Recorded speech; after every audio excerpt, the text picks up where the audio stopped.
สบายดีจ้าสบายดีพี่ดอกสบายดีสุขุสุขคนจ้าสบายดีที่บ้านสวนนะคะกำลังสิเข่าไปเฮือนในเก็บมักกะทันกินก่อน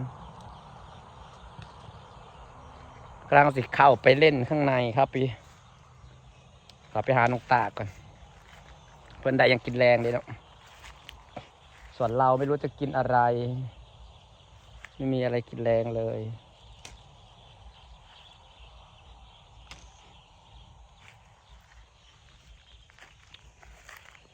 ต้นไทรเกาหลีเรากำลังเติบโต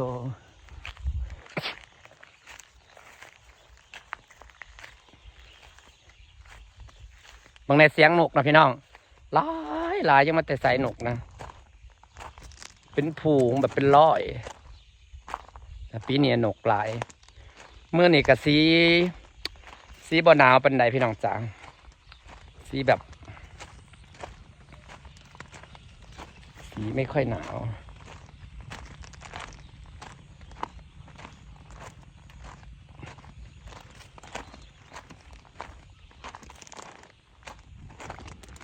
เสียดายต้นไทรเกาหลีฝั่งนั้นเด้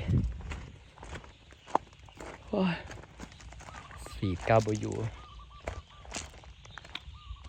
ป้าเสียงนกส่วนใหญ่อยู่พุ่นหลายเดี๋ยวสิขับไปในบ้านก็ได้จ้ะขับไปถามน้องตากัน คิดถึงคุณพ่อหรือเปล่าพ่อไปกรุงเทพเลยเนาะบาพิซซ่าไปกรุงเทพเลยมึงเนี่ย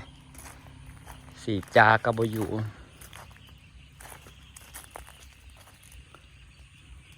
โบ้งเหี่ยงวะตัวขาวๆเต็มเลยเดี๋ยวสิปลูกผักยันลงผักหมุนเบิดเยอะ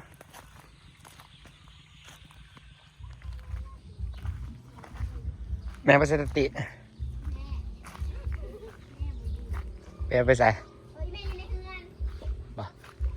ปลาเฮือนเพิ่นแล้วพองโทรมาอยู่พองโทรมาอยู่ปตะพองโทรมาเลยขายของเลยขายอย่างขายอย่างขายทอดหมูขายดีป่ะ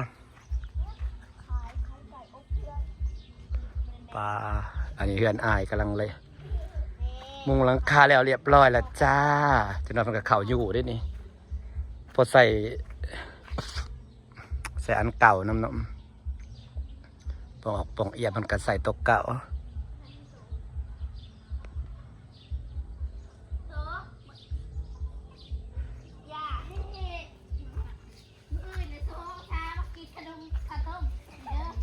แล้วไปขวัดเขียดป่ะเจ้า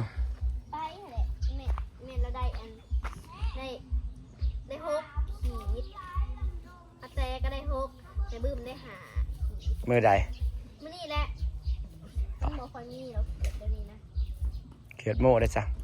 เป็นโม่นะมีมือนะเขาเอาไอ้แม่ก็ยังได้บักหลายๆเขาจะได้เซลเอสโตของเขาปลาติจกในหูนะจกเอาในอันนั้นแหละจกเอาในควายมาเขาคูดแต่เด้ได้เป็นของพุทธิม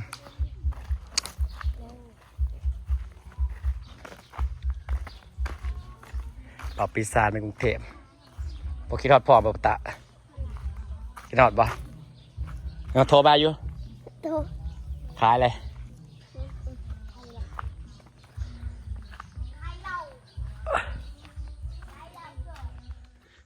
สบายดีอีกครั้งค่ะเขาไปถามเปล่าเขาไปถามข่าวบอกพิซซ่าแล้วก็ออกมาพี่น้องจะสกินยังข้าวแรงในหัวสกินยังกินขนมกับเยลเล่นี่ก็พออะไรเนาะอิ่มดีแล้วก็เยลเล่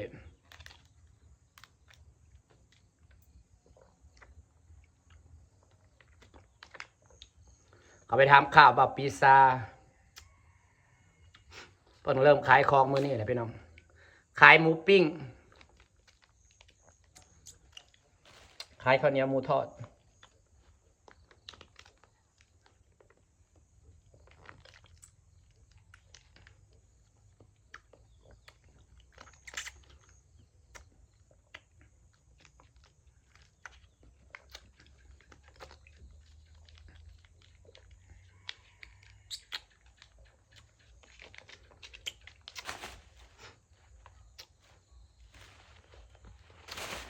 อากาศสีเย็นๆจ้าเริ่มค่ำแล้วก็เริ่มเย็นนั่งเล่นอยู่หน้าบ้านผู้เดียวพี่น้องนั่งชมธรรมชาติเพิ่นไปขายเอาเพิ่นเอาพิซซ่าไปขายหมูหรือว่าหมูทอดข้าวเหนียวนะยามมื้อเช้าแบบว่าขายอยู่หน้าปากซอยสิหมูทอดเฮ็ดให้เป็นหมูทอดแล้วกันข้าวเหนียวแล้วเขาจะเอาไปงานเจ้าก็ซื้อแต่บ่ฮู้ว่าสิขายดีบ่ก็สิอยู่แถววงเวียนใหญ่แหละเพิ่นเคยอยู่วงเวียนใหญ่แต่ก่อนสิขึ้นมาบ้านเลยมาเฮ็ด YouTube ก็ เพิ่นขึ้นมาก่อนพันล้านเนาะก่อนโควิดนะขึ้นมาก่อนบ่กี่เดือนดอก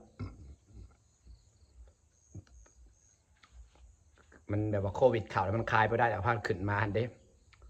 ว่าเขาปิดเขานี่นะเคอร์ฟิวเนาะขายแถวแถววงเวียนใหญ่ตอนนั้นมันขายมาล่าขายพวกย่างพวกอย่างเดียวพวกมาล่าพวกอย่างพอไปมาอยากกินปลาหมึกย่างเนี่ยเนาะอยากกินปลาหมึกย่างหมักกินหนังปลาหมึกแบบว่าข้าเจ้ามาแล้วข้าเจ้ามาลวกเลยข้าเจ้าหนังดำๆมันนะกรอบๆนะมากตอนอยู่กรุงเทพแต่ในพอลงไปแล้วพอคลายหมูปิ้ง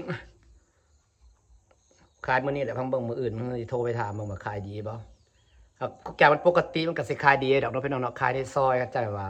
ตอนเช้าเจ้าไปทำงานแต่เช้าเขาเจ้าก็แบบว่าซื้ออันนั้น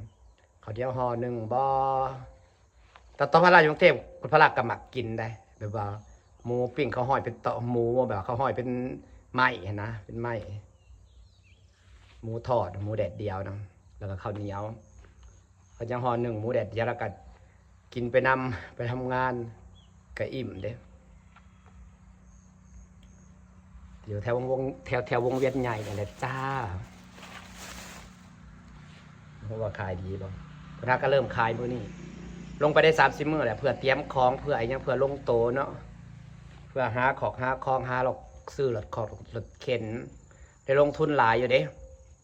ซื้อรถเข็นซื้อหมูบัดนี้แต่ว่าห้องเช่าน่ะจะอยู่น้ำหมูก่อนมันมีเงินเนาะซื้อรถเข็นก็เท่าไรแล้วซื้ออุปกรณ์ในการขายนะก็สิหลายอย่างก็แต่ว่าสิพักอยู่น้ำหมูก่อนเพื่อสิลงได้ขายของก็เป็นง่ายๆเด้พี่น้องแต่ตอนแรกอยู่รัชดาซอย10นะพากันขายข้าวผัดขายดีขายข้าวผัดขายยำพลาดเห็นงานกลางคืนพอตื่นเช้ามาแล้วก็ลูกค้าหลายแล้วก็ตอนเที่ยงก็ไปเสิร์ฟไปขายซอยแบบพิซซ่าประมาณ2 ชั่วโมงเราขึ้นมานอน6 โมงแรงก็ตื่นไปเฮ็ดงานม่วนๆตอนนั้นขายดีขนาดแต่มันก็อยู่ยากต้องบ่อนก็ได้แต่สิฟ้าเนี่ยกาวซับนี่แหละจ้ะพี่น้องจ้าขับไปถามน้องป่าต้องขับไปถามข่าวบอกพิซซ่าจ้าบ๊ายบายจ้า